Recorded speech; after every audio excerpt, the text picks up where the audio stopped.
ସାଙ୍ଗମାନେ ଆଜି ଗୋଟେ ଛୋଟିଆ ଗପ କହିମି, ଶେଷ ପର୍ଯ୍ୟନ୍ତ ଶୁଣିବେ।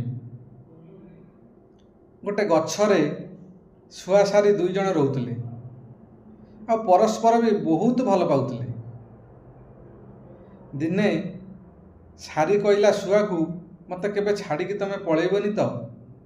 ଶୁଆ କହିଲା, ତମ ମନକୁ ଯଦି ଏମିତି ପ୍ରଶ୍ନ ଆସୁଛି ତାହାନେ ମୋର ଦୁଇଟି ଡେଣାକୁ ମୁଁ କାଟି ଦେଉଛି। ଆଉ ସଙ୍ଗେ ସଙ୍ଗେ ଦୁଇଟି ଡେଣାକୁ ବି ସେ କାଟିଦେଲା। କିଛି ଦିନ ପରେ ଝଡ଼ ତୋଫାନ ଆସିଲା। ଏତେ ଜୋରରେ ଝଡ଼ ତୋଫାନ ଆସିଲା ଯେ ଗଛଟି ଭାଙ୍ଗିଯିବା ଉପରେ, ଆଉ ଦୁଇ ଜଣ ମରିଯିବେ ବୋଲି ଚିନ୍ତା କଲେ। ସେଠୁ ଶୁଆ କହିଲା ସାରିକି, ତମେ ପଳାଅ, ନହେଲେ ଏ ଝଡ଼ ତୋଫାନ ଆମକୁ ମାରିଦେବ।